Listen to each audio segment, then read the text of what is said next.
Hello दोस्तों, राधे राधे, हर हर महादेव। मैं मीनाक्षी एक बार फिर से आपके सामने अपने अगले वीडियो के साथ उपस्थित हुई हूँ। तो चलिए फटाफट से बताइए आप सभी लोग कैसे हैं। मैं आशा करती हूँ आप सभी सकुशल एवं खुश होंगे। तो इसी के साथ मैं बताती हूँ आज इस सेशन में हम किस बारे में बात करेंगे। जैसा कि पिछले कुछ वीडियोस में हम यंग चिल्ड्रन यानी अर्ली चाइल्डहुड पीरियड में कई सारे ऐसे हजार्ड्स के बारे में बातें कर रहे हैं, करते चले आ रहे हैं, जिसका बच्चे के ऊपर किसी न किसी रूप का साइकोलॉजिकल इम्पैक्ट पड़ता है। इवन उसके पर्सनल और सोशल एडजस्टमेंट में भी बहुत सारी कठिनाइयाँ डेवलप होने की आशंका बढ़ जाती है। तो कैसे बच्चे उससे ओवरकम करें और किस प्रकार की परेशानियां और हैज़ार्ड्स वो फेस करते हैं हर एक अपने डेवलपमेंटल मोमेंट्स में। जैसे कि हमने बहुत सारा देखा, स्पीच हैज़ार्ड्स, इमोशनल हैज़ार्ड्स, बहुत सारे सोशल हैज़ार्ड्स। तो आज इस सेशन में हम उसी संदर्भ में बात करेंगे जो उनके पर्सनल सोशल एडजस्टमेंट्स को काफ़ी इम्पैक्ट करते हैं, साइकोलॉजिकल इम्पैक्ट देते हैं। वो होता है प्ले हैज़ार्ड्स। आज हम इस सेशन में यंग चिल्ड्रन के जो प्ले हैज़ार्ड्स होते हैं, दिक्कतें होती हैं, चैलेंजेस वो फेस करते हैं, उस बारे में हम इस सेशन में बात करेंगे। जैसा कि हम जानते हैं, प्ले एक बच्चे के लिए और उसके किसी भी प्रकार के डेवलपमेंट के लिए, चाहे वो उसके मोटर डेवलपमेंट हो, स्किल डेवलपमेंट हो, यानी या फिर सोशल डेवलपमेंट हो, पर्सनल एंड किसी भी प्रकार का एडजस्टमेंट हो, उसके लिए बहुत ज़्यादा इम्पॉर्टेंट होता है। तो लेकिन उसको डेवलप होते हुए बहुत सारी ऐसे हैज़ार्ड्स बच्चे फेस करते हैं जिससे शायद अगर वो ओवरकम नहीं हो पाते हैं तो उनका बहुत सारी चीज़ों में डिटेरिएशन और डिस्टॉर्शन हो जाता है। तो चलिए आज हम जानते हैं कि किस प्रकार के हैज़ार्ड्स वो उनके अंदर पाए जाते हैं या वो फेस करते हैं। तो मैं आशा करती हूँ कि आप वीडियो में अंत तक ज़रूर बने रहेंगे पूरी जानकारी लेने के लिए। और अगर अभी तक मेरे चैनल को सब्सक्राइब नहीं किया है तो प्लीज़ मेरा रिक्वेस्ट है कि आप जल्दी से जल्दी सब्सक्राइब करिए, जिससे कि आपका मेरा संपर्क यूं ही बना रहे और आपको ऐसी ही अनगिनत जानकारियों का लाभ मिलता रहे। तो चलिए इसी के साथ शुरू करते हैं।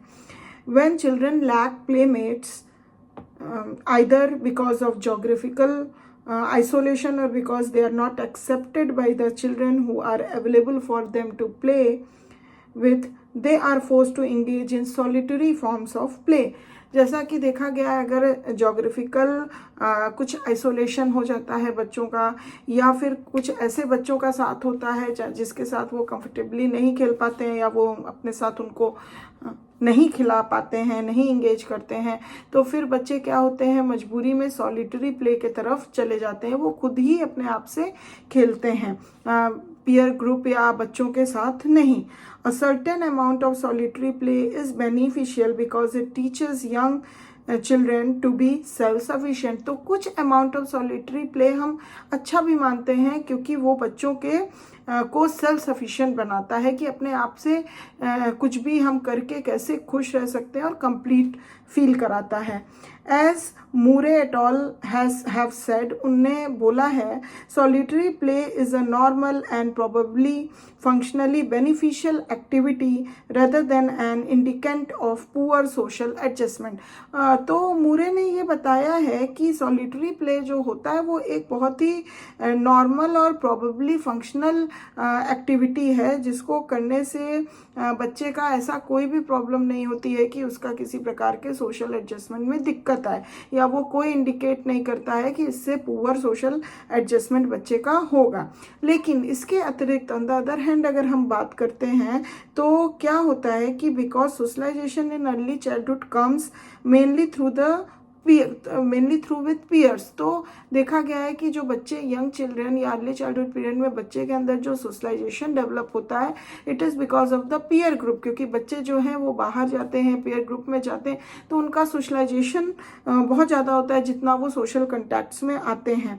तो who have few playmates are deprived of opportunities to learn to be social. तो ये देखा गया है कि जिसके बहुत फीवर प्लेमेट्स होते हैं, बहुत कम दोस्ती यारी उनकी होती है या सोशल कंटैक्ट्स होते हैं, तो उनको वो अपॉर्चुनिटी जो मिलनी चाहिए कि जिससे वो एक सोशलाइजेशन या सोशबिलिटी को लर्न कर सकें, तो वो चीज़ से वो डिप्राइव हो जाते हैं।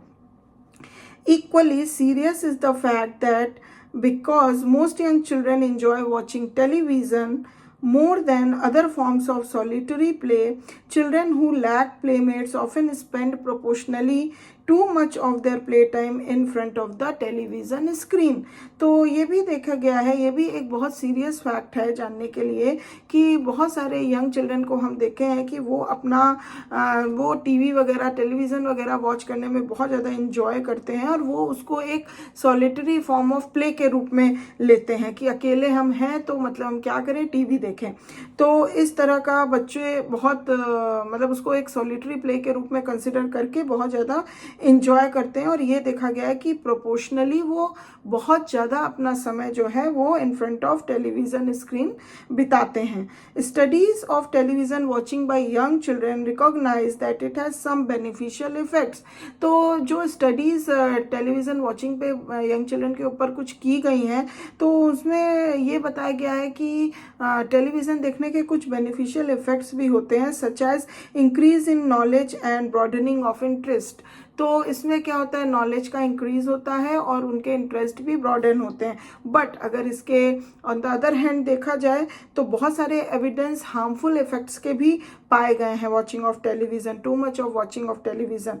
तो उससे क्या क्या दिक्कतें, हार्मफुल इफेक्ट्स हो सकते हैं, जैसे कि टू लिटिल एक्सरसाइज। बच्चा दिन भर अगर मोस्ट ऑफ द टाइम अगर टेलीविज़न के आगे जाए बिताएगा तो जाहिर सी बात है कोई उसका फिजिकल एक्टिविटी नहीं होगा, किसी प्रकार की उसकी एक्सरसाइज नहीं होगी, नर्वस टेंशन डेवलप हो सकता है, स्लीपनेसनेस देखी गई है, नाइटमेयर्स आ जाते हैं, इंक्रीज्ड एग्रेसिवनेस इन प्ले। अगर वो खेलता है तो उसके अंदर बहुत ज़्यादा एग्रेसिवनेस आता है with other children, and acceptance of patterns of unsocial behaviour as the norm.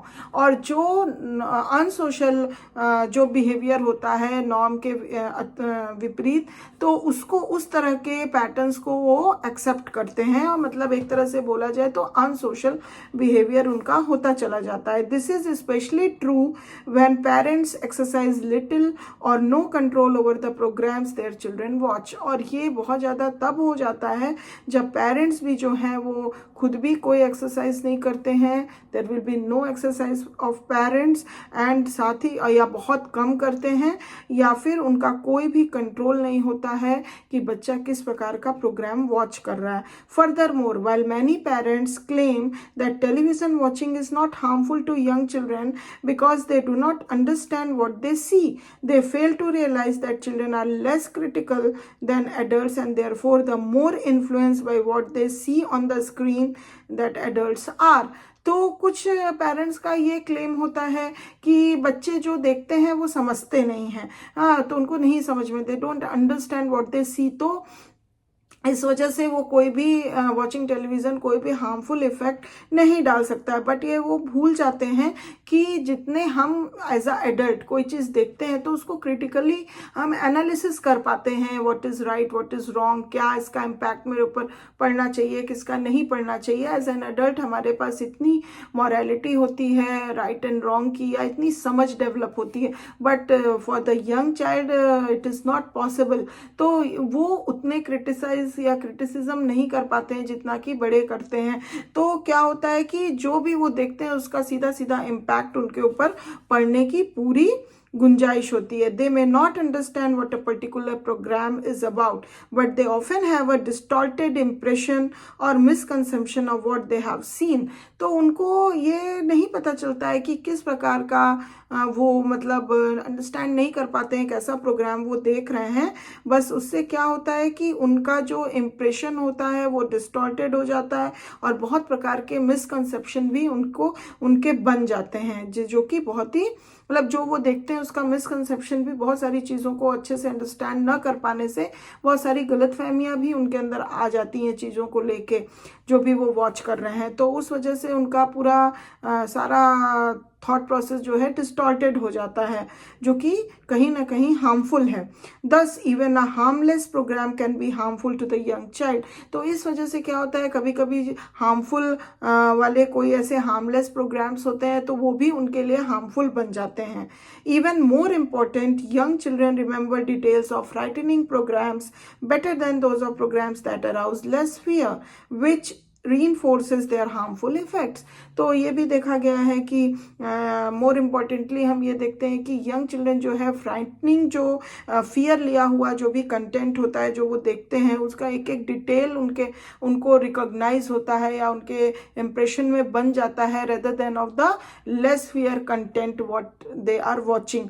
तो इससे क्या होता है, ये उनके जो हार्मफुल इफेक्ट्स हैं इसको ये चीज़ें बहुत ज़्यादा और भी रीइंफोर्स करती हैं, जो कि आगे चल के काफ़ी हार्मफुल इफेक्ट डालती हैं। Toys can present another play hazard in early childhood.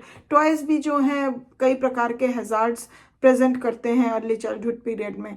Toys that offer little opportunity for creativity. कुछ ऐसे टॉयज होते हैं जो बच्चे को बहुत लेस क्रिएटिविटी प्रोवाइड करते हैं, लेस क्रिएटिव टॉयज होते हैं, जैसे कि फुल्ली इक्विप्ड डॉल हाउस हो गया या सेट्स ऑफ सोल्जर्स हो गया, will stifle the child's creative urge. तो जो उनके अंदर की क्रिएटिविटी है उसको डाउन कर देते हैं, मतलब वो फुल इक्विप्ड सब कुछ मिलता है, मतलब वहाँ पे उनको कुछ ऐसा बिल्डअप या डेवलप नहीं करना पड़ता है जिससे उनकी क्रिएटिविटी डेवलप हो।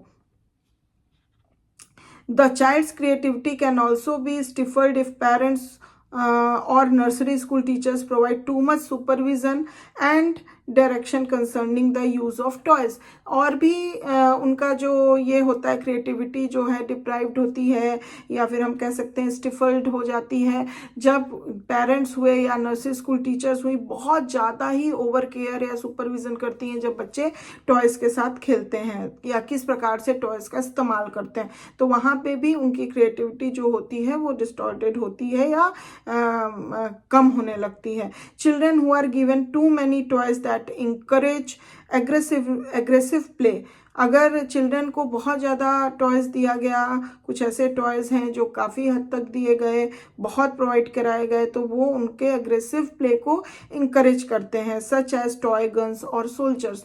जैसे कि टॉय गन्स हो गया या सोल्जर्स हो गए, are likely to develop aggressive patterns of behaviour which they carry over into real life situations. तो अगर अभी इस प्रकार के टॉयज़ के रूप में इन चीज़ों से खेलने की बच्चे को आदत पड़ जाती है या उस प्रकार से वो उन चीज़ों को लेने लगते हैं तो उसका ऐसा इंप्रेशन बनता है या ऐसी हैबिट बन जाती है कि वो उनके लेटर ऑन भी वो कैरी ओवर हो जाता है उनके रियल लाइफ सिचुएशंस में भी, जो कि कभी कभी बहुत गलत इफेक्ट डालता है, हार्मफुल इफेक्ट डालता है, जिससे कि बहुत सारे प्रॉब्लम्स एडजस्टमेंट में या किसी भी प्रकार के डेवलपमेंट में परेशानी का सामना बच्चे को हमेशा करना पड़ता है और इस तरह से पूरी पर्सनैलिटी भी बच्चे की जो होती है वो हैम्पर होती है। तो इस तरह से हमने देखा कि प्ले भी किस तरीकों के होते हैं इस पीरियड में और किस प्रकार से उसका इम्प्रेशन बच्चों के अंदर बनता है, तो उससे क्या हार्मफुल इफ़ेक्ट्स हो सकते हैं। तो हमको क्या चाहिए कि इस चीज़ों को जानकारी होने के बाद उन चीज़ों से अपने आप को एज अ पेरेंट्स भी हमको बच्चे को किस प्रकार के टॉयज़ देने हैं, उनकी क्रिएटिविटी को कैसे मेंटेन रखना है, किस प्रकार से कितना उनको सॉलिटरी प्ले के तरफ इंकरेज करना है, कितना सोशल या फिर कोलैबोरेटिव प्ले के तरफ इंकरेज करना है। तो एक बहुत ही बैलेंस वे में हमको लेके चलने की ज़रूरत है जिससे बच्चे का गुड पर्सनल और सोशल एडजस्टमेंट एंड डेवलपमेंट हो सके। As a parents, as a teachers ये हमारी जिम्मेदारी बनती है। तो मैं आशा करती हूँ कि आज ये सेशन इंफॉर्मेटिव रहा होगा आपके लिए और ये जानकारियाँ आपको पसंद आई होंगी। अगर अच्छी लगी है तो प्लीज़ एक लाइक ज़रूर दे दीजिए और फिर से एक बार पूछती हूँ, अगर सब्सक्राइब नहीं किया है या फिर आप नए व्यूवर हैं मेरे चैनल पे तो प्लीज़ चैनल को सब्सक्राइब करिए, मुझे इंकरेजमेंट मिलेगा जिससे कि मैं और भी अच्छी अच्छी जानकारियाँ इंफॉर्मेशंस आपके लिए लेके आती रहूँगी। और कोई भी बात अगर आपको मेरे से कनेक्ट करनी है, कुछ भी पूछना है, बोलना है, किसी प्रकार का सजेशन, क्वेश्चंस, तो प्लीज़ कमेंट बॉक्स में ज़रूर से भेजिए और जिससे कि मैं आपसे और भी ज़्यादा कनेक्ट हो सकूं।